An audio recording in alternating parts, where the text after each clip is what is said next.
A partir de agora, você verá uma série de programas que tratam da avaliação realizada pela enfermeira na sua prática clínica para assistir pacientes portadores de diferentes doenças. O objetivo é obter informações que favoreçam o julgamento clínico da enfermeira. Os conteúdos foram orientados por docentes, enfermeiras e alunos de pós-graduação no Departamento de Enfermagem da Unifesp-EPM.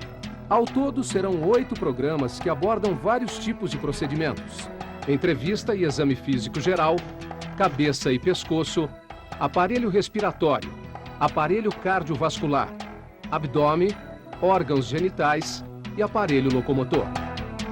Neste primeiro programa da série, veremos como realizar em um paciente a entrevista e o exame físico geral.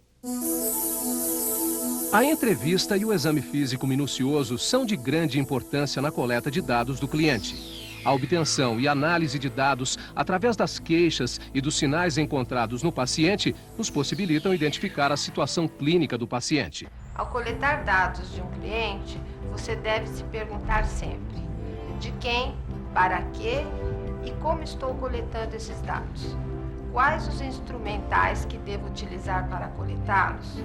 Qual é o modo correto de coletá-los e quais medidas devo obter com essa coleta? Qual o método propedêutico que devo empregar? Quais os dados devo coletar? Onde registrá-los? O que fazer com estes dados coletados?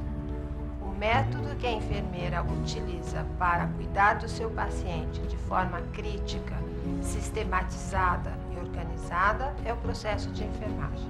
As suas fases são coleta de dados, diagnóstico de enfermagem, planejamento da assistência, implementação e avaliação. A fase de coleta de dados, também chamada histórico de enfermagem, é realizada através da entrevista e do exame físico que você aprenderá nesta série de vídeos. A enfermagem tem como objetivo a assistência ao ser humano. Esta assistência principalmente nas suas experiências relacionadas à saúde e à doença. Para exercer sua ação, o enfermeiro, a enfermeira tem que ter capacidade de observação, de interação e de tomada de decisões. Essas tomadas de decisões, os enfermeiros as fazem baseadas em modelos teóricos conceituais, retirados de ciências básicas e já de conhecimentos elaborados próprios da enfermagem. Para a ação no processo de enfermagem, ele tem que ter um referencial teórico, modelo conceitual em que basear todas as etapas do processo de enfermagem. Nosso programa abre explicando o que é a entrevista compreensiva. A entrevista compreensiva propicia a compreensão de como é a pessoa, como ela encara o processo saúde-doença, quais são suas perspectivas de cuidado e como ela pode participar do plano de cuidados que será estabelecido pela enfermeira e cliente. Eu estou bem. Maria, é importante que a senhora fale dos seus sentimentos, das suas preocupações, para que a sua estada aqui conosco seja menos estressante. Esse seu tudo bem não me pareceu muito bem. A senhora está preocupada com alguma coisa? Exige certas habilidades da enfermeira, tais como saber ouvir e entender, saber explorar os dados que o cliente traz sem invadir seu espaço pessoal, demonstrar interesse e conhecimento, ser receptivo, estabelecer comunicação com o cliente para que ele se sinta à vontade em responder perguntas. Individualizada, a entrevista compreensiva utiliza os recursos da comunicação verbal e da não verbal e possibilita esclarecimentos de ambas as partes para a validação do que está sendo dito. Além disso, se essa interação inicial for positiva, o exame físico poderá ser realizado num clima de confiança e familiaridade. É importante que a estudante de enfermagem experiencie oportunidades de entrevistar o paciente junto aos familiares. Ela vai perceber que nessas situações ela consegue colher alguns dados importantes que auxiliarão na construção de um planejamento de assistência de enfermagem mais rico e individualizado. Além disso, essa situação ajuda a preservar a unidade familiar. A ação da enfermeira consiste em cuidar do paciente integralmente. usando procedimentos específicos que são sempre intermediados pela relação interpessoal. Está previsto que o cuidado integral atenda às necessidades tanto físicas quanto às emocionais emergentes do paciente, que são decorrentes da internação e do adoecer. Para sistematizar a assistência de enfermagem ao paciente, a enfermeira, assim, estará também avaliando as condições emocionais e, para isto, centrará a atenção sobre o nível de ansiedade, os dados referentes a si mesmo em relação à autoimagem, ao autoconceito, à autoestima, ao nível de esperança, à própria identidade e à viabilidade do projeto vital. Ainda, a enfermeira deverá estar atenta quanto ao sentimento de pesar, de solidão, à interação social, à adaptação à realidade, ao uso de estratégias defensivas, à síndrome de estresse, ao potencial suicida e à manifestação de conduta auto- ou heteroagressiva. A enfermeira, ao examinar o paciente e avaliar as condições emocionais, usando a entrevista compreensiva, terá subsídios para estabelecer o diagnóstico de enfermagem e propor intervenções, visando otimizar a assistência integral ao paciente. Para realizar o exame físico, a enfermeira utiliza os seus órgãos dos sentidos, juntamente com instrumentos próprios. É necessário que a examinadora reconheça os sinais clínicos através dos recursos da semiologia, que são inspeção, palpação, percussão e ausculta. O exame físico divide-se em exame físico geral e específico dos sistemas. O exame físico geral revela o paciente externamente. A avaliação é feita por meio da inspeção e, em algumas situações, da palpação. A primeira avaliação que é feita do paciente visa obter informações sobre o seu estado geral. Isso é feito avaliando a repercussão a partir da resposta do indivíduo à doença. É importante saber se houve perda da força muscular, perda de peso e qual é o estado psíquico do paciente. Feito isso, o estado geral do paciente é avaliado entre bom, regular e mal. O tipo morfológico é outro aspecto que deve ser avaliado porque muitas patologias estão associadas a ele. O tipo morfológico pode ser brevilíneo, normolíneo, longilíneo. O procedimento deve ser o seguinte: preferencialmente colocamos o indivíduo em pé para realizar corretamente a avaliação. Em seguida, fazemos a relação do pescoço, braços, ossos frontais, mãos e dedos. O próximo passo é realizar a medida dos dados antropométricos. Os dados de peso e altura contribuem para a avaliação do estado nutricional do paciente. Os sinais vitais são dados fundamentais do exame físico, pois permitem que se estabeleçam valores básicos para o paciente, facilitando o registro de alterações das condições de saúde do mesmo.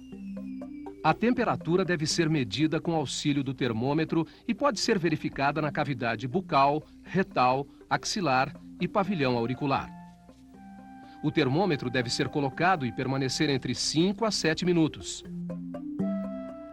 A temperatura axilar varia de 36 a 37 graus. As variações são traduzidas pela febre ou hipertermia se estiver acima desta faixa e hipotermia se estiver abaixo. A medida da pressão arterial é realizada com o auxílio de um esfigmomanômetro com um manguito de tamanho adequado, largura 20% maior que o diâmetro do membro e comprimento suficiente para envolvê-lo totalmente.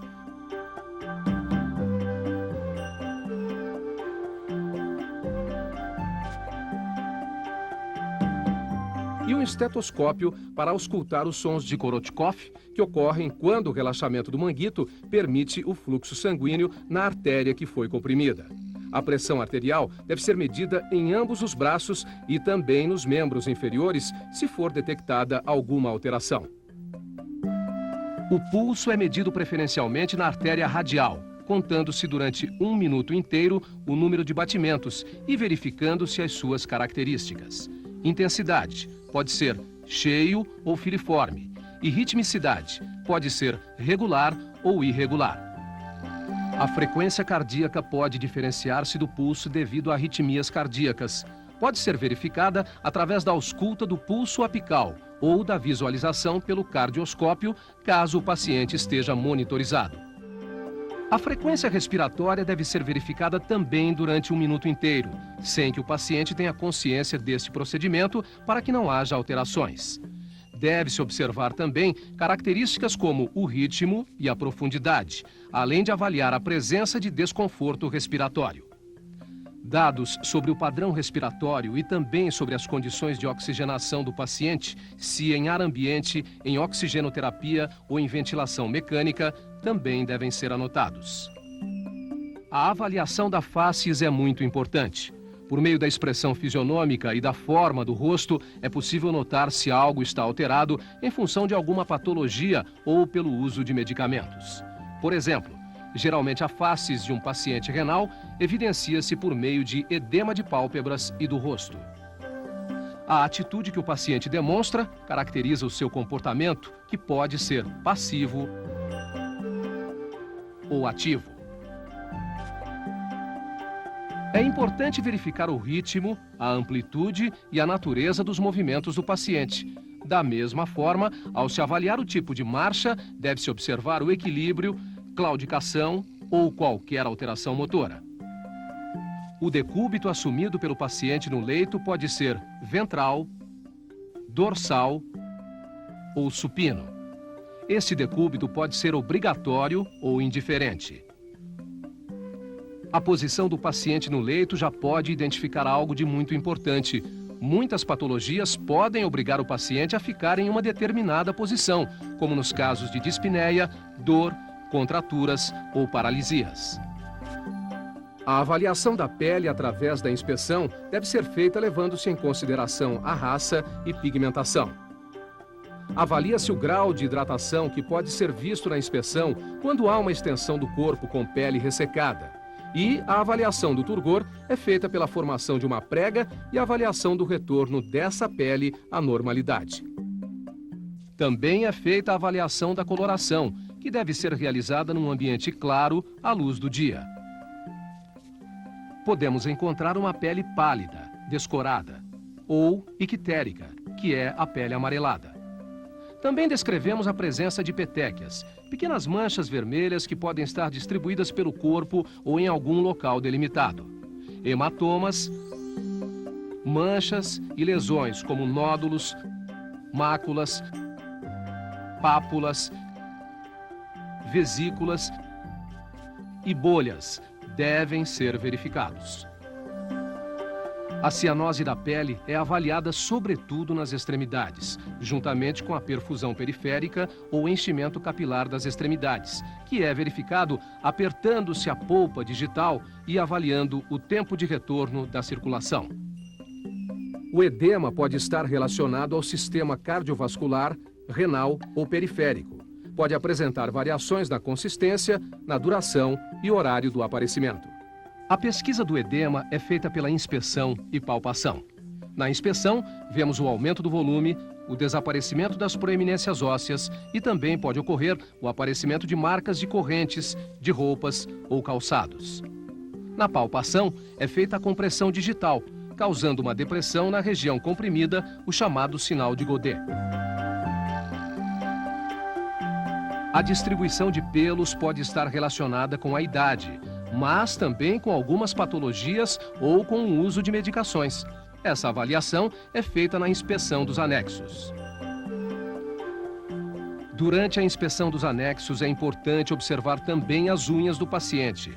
Normalmente são róseas, lisas e convexas. Algumas patologias podem deformar as unhas, como pneumopatias crônicas, cardiopatias congênitas ou até infecções, como as micoses. As mucosas devem ser inspecionadas com bastante rigor, verificando-se a sua coloração e hidratação. A presença de icterícia ou descoramento é evidenciada na mucosa ocular e a cianose apresenta-se frequentemente nos lábios e na língua. de dados deve estar apoiada num modelo assistencial que atenda o seu cliente para obter resultados favoráveis ao seu tratamento. Os dados coletados são muito importantes, pois permite que sejam realizados processos mentais de raciocínio que levam a estabelecimento de hipóteses diagnósticas que serão confirmadas por mais dados, permitindo então denominar-se os diagnósticos. Planejar, portanto, a partir da denominação dos diagnósticos, a sua assistência, implementá-la e avaliá-la. Você deve registrar os dados de forma sistematizada em um instrumento de coleta próprio, para poder avaliar se a sua hipótese será confirmada através do resultado obtido após a implementação da assistência planejada por você. No Hospital São Paulo, Hospital Escola da Universidade Federal de São Paulo, optamos por um modelo assistencial eclético, apoiado em horta, ordem, epidemiológico de risco e biomédico. Os dados que constam nos instrumentos utilizados no nosso hospital refletem este modelo. Saiba, portanto, o que coletar, por que coletar e como coletar estes dados para obter resultados nas suas ações.